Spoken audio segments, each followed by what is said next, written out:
അന്നേ ദിവസം ആകാശവാണിയിലൂടെ കേൾപ്പിച്ചത് വന്ദേ മാതര ഗാനമാണ്.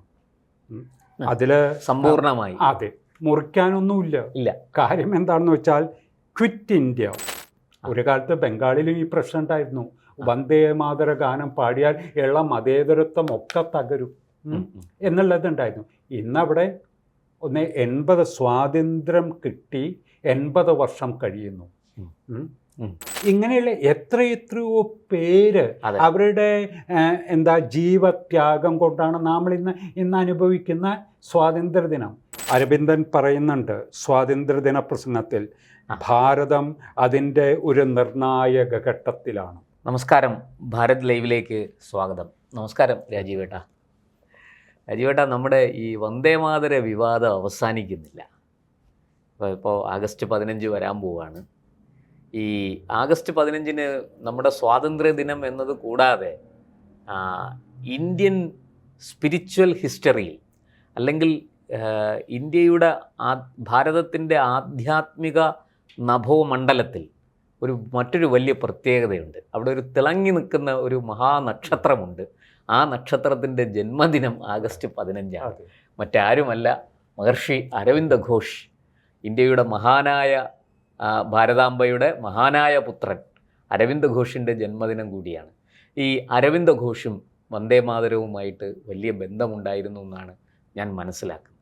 മാത്രമല്ല, അവൾ പുനർജനിക്കുന്നു എന്ന് പറഞ്ഞൊരു പുസ്തകം തന്നെ ഈ ഭാരതത്തിൻ്റെ നവോത്ഥാനത്തെക്കുറിച്ച് അദ്ദേഹം രചിക്കുകയുമുണ്ടായി.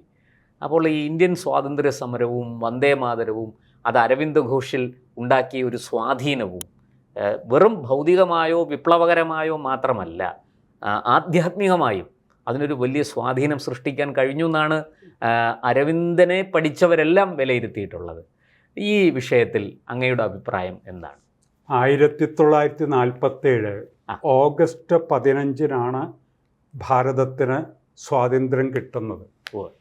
ആ ഓഗസ്റ്റ് 15 ആകാശവാണി ഇന്ത്യയെ അഭിമുഖീകരിക്കാൻ വിളിക്കുന്നത് അരബിന്ദോ ഘോഷിനെയാണ്. അദ്ദേഹത്തിൻ്റെ പ്രഭാഷണം, ആകാശവാണിയിലൂടെയുള്ള അദ്ദേഹത്തിൻ്റെ പ്രഭാഷണം, അത് വളരെ മനോഹരമാണ്. ഒന്നത്. 2, അന്നേ ദിവസം ആകാശവാണിയിലൂടെ കേൾപ്പിച്ചത് വന്ദേ മാതര ഗാനമാണ്. അതിൽ സമ്പൂർണമായി അതെ, മുറിക്കാനൊന്നുമില്ല. കാര്യം എന്താണെന്ന് വെച്ചാൽ ക്വിറ്റ് ഇന്ത്യ എന്ന് പറയാൻ ഭാരതീയർക്ക് എങ്ങനെ ധൈര്യം വന്നു? ബ്രിട്ടീഷ് സാമ്രാജ്യത്തെ, അതായത് സൂര്യൻ അസ്തമിക്കാത്ത ബ്രിട്ടീഷ് സാമ്രാജ്യത്തെ ക്വിറ്റ് ഇന്ത്യ, ഭാരതത്തിൽ നിന്ന് പോകണം എന്ന് പറയാൻ ഭാരതീയന് എവിടെ നിന്നും ധൈര്യം കിട്ടി എന്ന് അരബിന്ദോ ഘോഷ് തന്നെ ചോദിക്കുന്നുണ്ട്. സ്വയം ചോദിക്കുകയാണ് ആലിപ്പൂർ ജയിലിൽ വെച്ചിട്ട്. അത് വന്ദേ മാതരം എന്ന മന്ത്രസദൃശമായ മുദ്രാവാക്യത്തിൽ നിന്നാണ്. പിന്നീട് അദ്ദേഹം ആലിപ്പൂർ ജയിലിൽ കിടക്കുന്നതിന് മുമ്പ് തന്നെ വന്ദേ മാതരം എന്ന മാസികയുടെ എഡിറ്ററായിരുന്നു. അതിൻ്റെ ഫൗണ്ടർ ആരായിരുന്നു എന്ന് വെച്ചാൽ ദേശബന്ധു ചിത്തരഞ്ജൻ ദാസാണ്, CR ദാസ്. അപ്പോൾ ആലിപ്പൂർ ബോംബ് കേസുമായിട്ട് ബന്ധപ്പെട്ട് ജയിലിൽ കിടക്കുമ്പോൾ അരബിന്ദോ ഘോഷിന് വക്കീലായി വന്നത് ദേശബന്ധു ചിത്തരഞ്ജൻ ദാസാണ്. അപ്പോൾ വാദപ്രതിവാദങ്ങൾ ഇങ്ങനെ നടന്ന് അവസാനം ഇംഗ്ലീഷ്കാരനായ മജിസ്ട്രേറ്റിനോട് പറയുന്നുണ്ട്, ഈ നിൽക്കുന്ന മനുഷ്യൻ ഭാരതത്തിൻ്റെ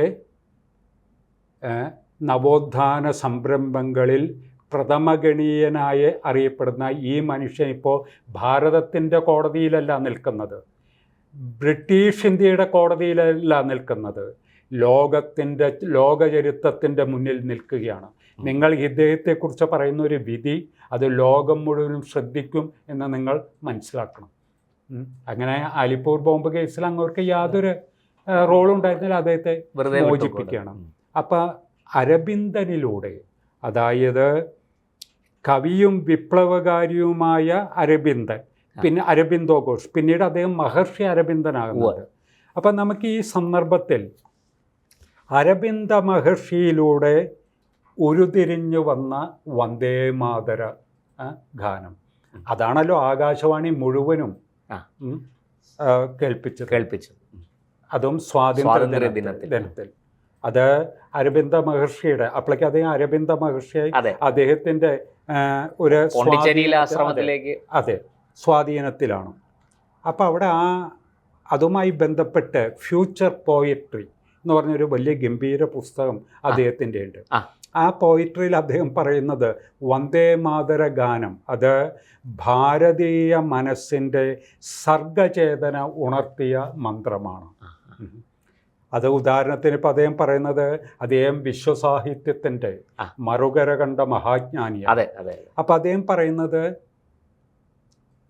വ്യാസനായാലും വാൽമീകിയായാലും ഹോമറായാലും കാവ്യദേവതയെ ഉണർത്തിക്കൊണ്ടാണ് എല്ലാം ആരംഭിക്കുന്നത്.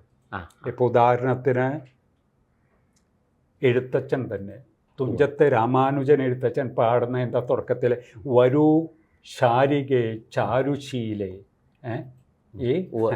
ഇതൊരു കാവ്യദേവതയെ ഉണർത്തുന്ന ഒരു ഇത്. ഇപ്പോൾ ഹോമറിൻ്റെ ഒഡീസി അതിനെയാണ് ലാറ്റിൻ ഇതിൽ അത് യുലീസസ് എന്ന് പറയും. അപ്പോൾ ഒഡീസി തുടങ്ങുന്നത് of the muse tell me of the men of all the many vase. Muse എന്ന് വെച്ചാൽ കാവ്യദേവതയാണ്. ഗ്രീക്ക് ഇതിഹാസത്തെ കാവ്യദേവതയെ വരൂ, എല്ലാ മാർഗത്തിലെയും മനുഷ്യൻ്റെ കഥ പറയൂ, കഥാനുയായികൾ എന്ന് പറയുന്നുണ്ടല്ലോ. അപ്പം ഇവിടെ വന്ദേമാതര ഗാനം നമ്മൾ അതിനെക്കുറിച്ച് പഠിക്കുമ്പോൾ ഇതൊക്കെ 1908 ഓഗസ്റ്റ് 11 കേവലം 18 വയസ്സുകാരനായ ഖുദിറാം ബോസ് തൂക്കിലേറ്റപ്പെടുന്നുണ്ട്. ഒന്ന് ആലോചിച്ച് നോക്കണം, അദ്ദേഹം ആർക്ക് വേണ്ടി തൂക്കിലേറ്റപ്പെട്ടു? കേവലം 18 വയസ്സിലാണ് മാത്രം. അപ്പം അദ്ദേഹം പറയുന്നുണ്ട് അരബിന്ദൻ്റെയും നിവേദിതയുടെയും പ്രസംഗങ്ങൾ കേട്ടുകൊണ്ട് എനിക്കെന്തെങ്കിലും ചെയ്യണം. അതായത് ബംഗാളിലെ കിങ് ഫോർഡ് എന്ന് പറഞ്ഞൊരു മജിസ്ട്രേറ്റ് കളക്ടർ ഉണ്ടായിരുന്നു. അയാൾ ചെയ്ത ഉപദ്രവങ്ങൾ സഹിക്കവയ്യാതെയാണ് ഖുദിറാം ബോസും വേറൊരാളും കൂടിയാണ് ഇദ്ദേഹത്തെ കൊല്ലാൻ ശ്രമിച്ചിരുന്നത്. അപ്പോൾ ഈ 18 വയസ്സുകാരന് നാടിന് വേണ്ടി സ്വന്തം ജന്മം തന്നെ ആഹൂതി ചെയ്യാൻ എന്ത് ലഭിച്ചു? അപ്പോൾ അരബിന്ദൻ, വിപ്ലവകാരിയായ അരബിന്ദൻ പറയുന്നത് ഈ മന്ത്രം ക്വിറ്റ് ഇന്ത്യ അദ്ദേഹം ആഹ്വാനം ചെയ്തു. ഈ സാമ്രാജ്യാധിപത്യത്തെ ഇവിടെ നിന്നും ഇല്ലാതാക്കാൻ ആഹ്വാനം ചെയ്തു. അതേസമയം അദ്ദേഹം പറയുന്നത് ക്വിറ്റ് ഇന്ത്യ എന്ന് പറഞ്ഞപ്പോൾ ചില ആൾക്കാർ പറയുന്നു സ്പ്ലിറ്റ് ഇന്ത്യ. ഇത് സമകാലീന ഭാരതത്തിലല്ലേ പ്രസക്തമാവുന്നത്? തീർച്ചയായിട്ടും. ക്വിറ്റ് ഇന്ത്യ, ബ്രിട്ടീഷ് ആധിപത്യത്തെ ഇവിടെ നിന്നും ഇല്ലാതാക്കാൻ ക്വിറ്റ് ഇന്ത്യ മുദ്രാവാക്യം വിളിച്ചപ്പോൾ ചിലർ ഇവിടെ പറയുന്നു സ്പ്ലിറ്റ് ഇന്ത്യ. ഒന്ന് ആലോചിച്ച് നോക്കണം നമ്മൾ. അതുകൊണ്ടാണ് ഹിസ്റ്ററി റിപ്പീറ്റ്സ് ഇറ്റ് സെൽഫ്, ചരിത്രം വീണ്ടും വീണ്ടും ആവർത്തിക്കുന്നു. അതായത് അടിമ ഭാരതത്തെ സ്വതന്ത്ര ഭാരതമാക്കി മാറ്റിയ മന്ത്രമാണ് വന്ദേ മാതരം. ഇവിടെ ഈ വന്ദേ മാതരം നിങ്ങൾക്ക് ചൊല്ലാൻ പറ്റില്ലെങ്കിൽ നിങ്ങൾ എന്ത് ചെയ്യണം? Quit India. അതാണ് വേണ്ടത്, സ്പ്ലിറ്റ് ഇന്ത്യ അല്ല. അരബിന്ദൻ്റെ പ്രഭാഷണം ആണ് നമ്മളിവിടെ സംസാരിക്കുക. നിങ്ങൾക്ക് ഈ നാടിൻ്റെയും അതിൻ്റെ സംസ്കാരത്തെയും ഉൾക്കൊള്ളാൻ സാധിച്ചില്ലെങ്കിൽ നിങ്ങൾ എന്ത് ചെയ്യണം? ബ്രിട്ടീഷുകാരോട് പറഞ്ഞ പോലെ തന്നെ സ്വാതന്ത്ര്യം കിട്ടിയിട്ട് 80 വർഷം തികയാണ്.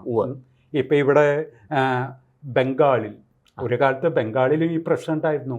വന്ദേ മാതര ഗാനം പാടിയാൽ ഉള്ള മതേതരത്വം ഒക്കെ തകരും എന്നുള്ളതുണ്ടായിരുന്നു.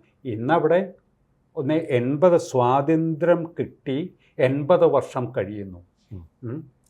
അവിടെ ഏത് മുക്കിലും മൂലയിലും ബംഗാളിൽ അതൊരു ആവേശമായിട്ട് തീർന്നിരിക്കുകയാണ്.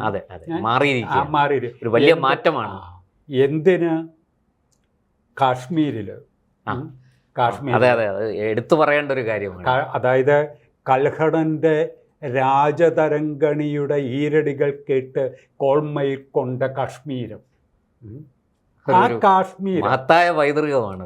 ആ കാശ്മീരം എങ്ങനെ കാബാലികരുടെ കേളീരംഗമായി. അത് മറ്റേ ശ്യാം പ്രസാദ് മുഖർജിയൊക്കെ പറഞ്ഞ പോലെ ക്വിറ്റ് ഇന്ത്യ എന്ന് പറഞ്ഞപ്പോൾ നിങ്ങൾക്ക് ഭാരതത്തിൽ നിന്നും പോകാം, ആരെങ്കിലും ഇവിടെ തടഞ്ഞു നിർത്തുന്നുണ്ടോ? ഈ മഹത്തായൊരു പൈതൃകമുള്ള ഈ രാഷ്ട്രത്തിൻ്റെ സാംസ്കാരിക സവിശേഷതകളെ ഉൾക്കൊള്ളാൻ നിങ്ങൾക്ക് കഴിഞ്ഞിട്ടില്ലെങ്കിൽ നിങ്ങൾ പാടാനോ ഒന്നും നിൽക്കട്ടെ. ഇവിടെ പിന്നെ മുറിക്കുന്നതിൽ വളരെ എക്സ്പെർട്ടായ ടീമുകളുണ്ടല്ലോ. അതെ അതെ അതെ, അത് അവർക്ക് അതിനെ അറിയൂ. അപ്പം എന്തിന് നിങ്ങൾ മുറിക്കാനും ഇതൊക്കെ നിൽക്കണം? നിങ്ങൾക്ക് ഇതിനെ പറ്റിയില്ലെങ്കിൽ നിങ്ങൾ വളരെ ദയവ് ചെയ്ത് ഇവിടെ നിന്ന് സ്ഥലം വിടുന്ന നമ്മളതൊരു പ്രമേയം, പ്രാർത്ഥന, പരാതി പണ്ട് മിതവാദികൾ ചെയ്തിരുന്നു. അതുപോലെ നമുക്ക് ഈ സന്ദർഭം, അതായത് അരബിന്ദൻ പറയുന്നുണ്ട് സ്വാതന്ത്ര്യദിന പ്രസംഗത്തിൽ, ഭാരതം അതിൻ്റെ ഒരു നിർണായക ഘട്ടത്തിലാണ്. അതുപോലെ തന്നെ ഈ ദേശസ്നേഹികളാര്, ദേശദ്രോഹികളാര്. ഇപ്പം നമ്മളിവിടെ ഡിസ്കസ് ചെയ്യേണ്ടത് ഭാരത സ്വാതന്ത്ര്യത്തിൻ്റെ 80ാം വാർഷികം ആഘോഷിക്കുമ്പോൾ കമ്മ്യൂണിസ്റ്റുകാരായ നിങ്ങൾ പഴയകാലത്ത് സ്വാതന്ത്ര്യ സമരത്തിൽ പങ്കെടുത്തോ, RSSകാരായ നിങ്ങൾ കഴിഞ്ഞ കാലത്ത് സ്വാതന്ത്ര്യ സമരത്തിൽ പങ്കെടുത്തോ എന്നുള്ളതാണോ സമകാലീന ഭാരതത്തിൽ. കാരണം ഭാരതവും നിർണായകമായ ഒരു കാലം ഇതാണ്. ബംഗാളിൻ്റെ കാര്യം പറഞ്ഞു, കാശ്മീരിൻ്റെ കാര്യം പറഞ്ഞ് ഇവിടെയാണ് കാശ്മീർ എങ്ങനെ കാബാലികരുടെ കേളീരംഗമായി. ഇന്നത്തെ സ്ഥിതി എന്താ? ഇന്ന് അതായത് ഓഗസ്റ്റ് 15 അവിടെയും വന്ദേമാതൃഗാനം ആലപിക്കുന്നു, ഇന്ത്യൻ പതാക മുഴുവനായിട്ട് മുഴങ്ങും. കേരളത്തിൻ്റെ സ്ഥിതി എന്താണ്? അപ്പം ഇവിടെ എല്ലാവരും ഞങ്ങൾ പാടില്ല എന്ന് പറയുന്നില്ല, വന്ദേമാതൃഗാനം ഞങ്ങൾ ആലപിക്കും, പക്ഷെ മുറിച്ചേ ആലപിക്കും. മുഴുവനും ഞങ്ങൾക്ക് പറ്റില്ല. ഇത് അവർക്ക് ആലോചിക്കേണ്ട ഒരു സന്ദർഭമാണിത്. മുഴുവനും ആലപിക്കേണ്ട ആൾക്കാർ അവർക്കൊന്നും ആലോചിക്കേണ്ടില്ല. അവർ പറയുന്നത് സമാന ഹൃദയമുള്ളവരെ വരൂ പാടൂ, നമ്മളോട് നമുക്ക് ഒരുമിച്ച് പോവാം. സംഗച്ഛധ്വം സംവദധ്വം സംവോമനാംസി ജാനത. അതല്ലാത്തവർ ആലോചിക്കേണ്ട ഒരു സന്ദർഭമാണ്. കാര്യം എന്തിനിങ്ങനെ അസ്വതന്ത്രരായിട്ട് ഇവിടെ നിൽക്കണം? കാരണം പണ്ട് മുജാഹിർ എന്ന് പറയുന്ന ഒരു ടീമുകളുണ്ട്, അറിയാലോ, മുജാഹിറുകൾ. കാരണം സ്വാതന്ത്ര്യം തേടിപ്പോയവരാണ്. എന്നിട്ട് അവരെ പാകിസ്ഥാനിലെ 2ാം കിട പൗരന്മാരായിട്ടാണ് ഗണിച്ചത്. എന്തുകൊണ്ടാണത്? അപ്പം ഈ ഭാരതത്തിൻ്റെ സാംസ്കാരിക സവിശേഷത, അതിന് അരബിന്ദൻ പേരിട്ടിരിക്കുന്നത്, അരബിന്ദ മഹർഷി പേരിട്ടിരിക്കുന്നത് സ്പിരിച്വൽ നാഷണലിസം, ആത്മീയ ദേശീയത. എന്താണ് നിങ്ങൾ ഈ കൊട്ടിഘോഷിക്കുന്ന ദേശീയത എന്നാണ് ചോദിക്കുന്നത്. പാട്രിയോട്ടിസം. അത് ഇംഗ്ലീഷുകാരനായ സാമുവൽ ജോൺസൺ പറയുന്നത് patriotism is the last resort of a scoundrel. അങ്ങനെയുണ്ട്. ഒരു തെമ്മാടിയുടെ അവസാനത്തെ അഭയസ്ഥാനമാണ് ദേശീയത, സ്വരാജ്യ സ്നേഹം എന്നുള്ളത്. അങ്ങനെയുമുണ്ട്. കാരണം ഇപ്പം എല്ലാവരും സ്വരാജ്യ സ്നേഹികളാവാണല്ലോ. കഴിഞ്ഞ 10-15 വർഷമായിട്ട് എന്താ ഈ രാഷ്ട്രത്തെ എന്താണെന്ന് അറിയില്ല, പക്ഷെ രാഷ്ട്രീയം പറയുകയും ശുദ്ധമായി രാഷ്ട്രീയം പറയുന്നവരുടെ പിൻതലമുറക്കാർ അധികാരത്തിലേറിയപ്പോൾ ആ അധികാരം നുണയാനായിട്ട് ദേശസ്നേഹികളാവുന്നുണ്ട്. അപ്പം ആ അർത്ഥത്തിൽ ഉള്ള ദേശീയതയാണോ? Patriotism is the last resort of a scoundrel. ദേശീയത ഒരു തെമ്മാടിയുടെ അവസാനത്തെ അഭയസ്ഥാനമാണെന്ന് സാമുവൽ ജോൺസൺ പറയുന്നു.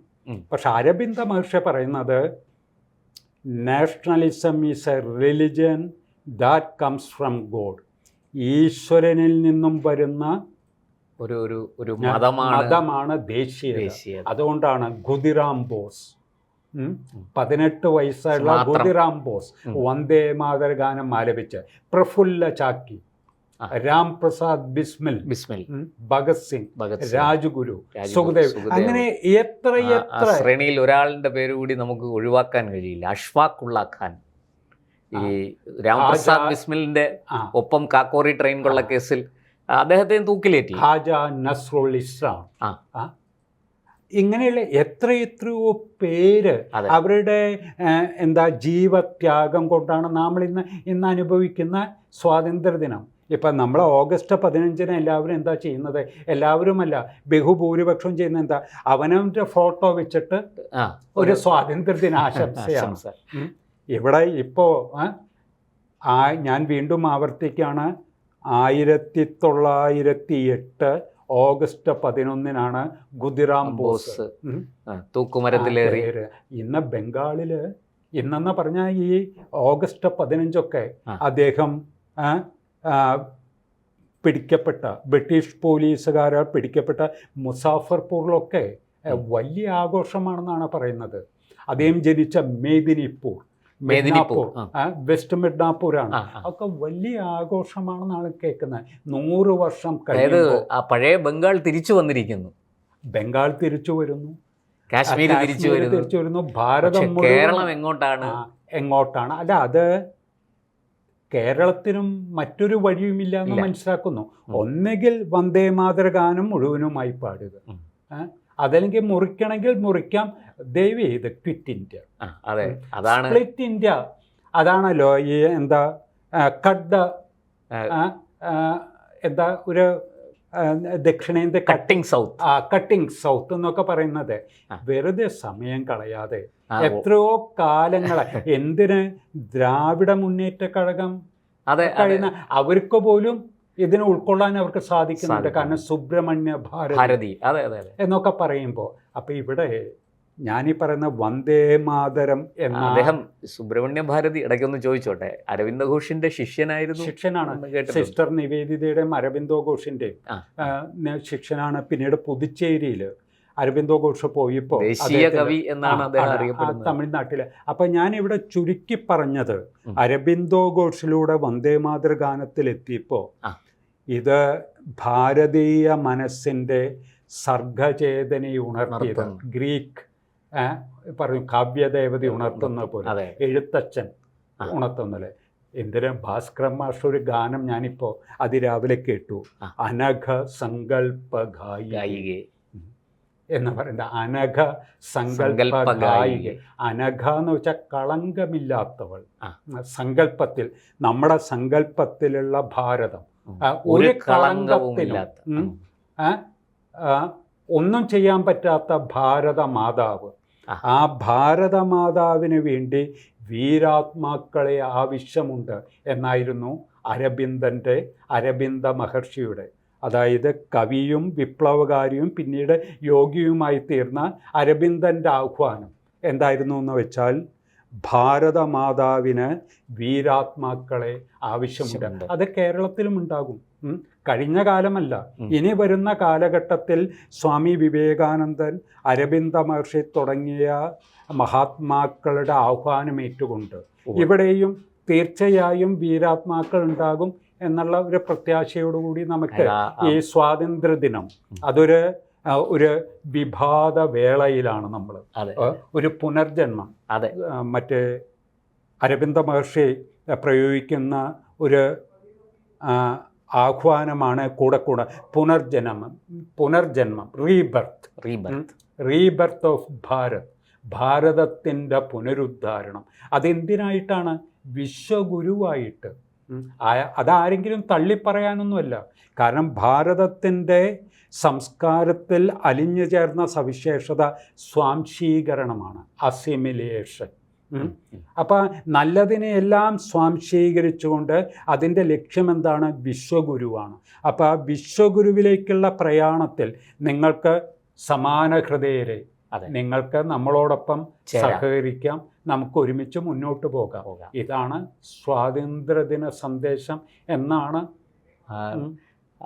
മഹർഷി അരവിന്ദ ഘോഷിനെ പോലെയുള്ളവരെ പഠിക്കുമ്പോൾ നമുക്ക് മനസ്സിലാകുന്നത്. എന്തായാലും നമസ്കാരം. എന്തായാലും ഭാരതത്തിൻ്റെ പുനർജനി, അത് മഹർഷി അരവിന്ദൻ സ്വപ്നം കണ്ടതുപോലെ ഭാരതത്തിൻ്റെ ഈ ഭാരതാംബയ്ക്ക് വേണ്ടി ജീവൻ ആഹുതി ചെയ്ത ആയിരക്കണക്കിന് ഖുദീറാം ബോസുമാർ സങ്കല്പിച്ചതുപോലെ നമുക്ക് നമ്മുടെ നാടിൻ്റെ സ്വാതന്ത്ര്യം ആഘോഷിക്കാം.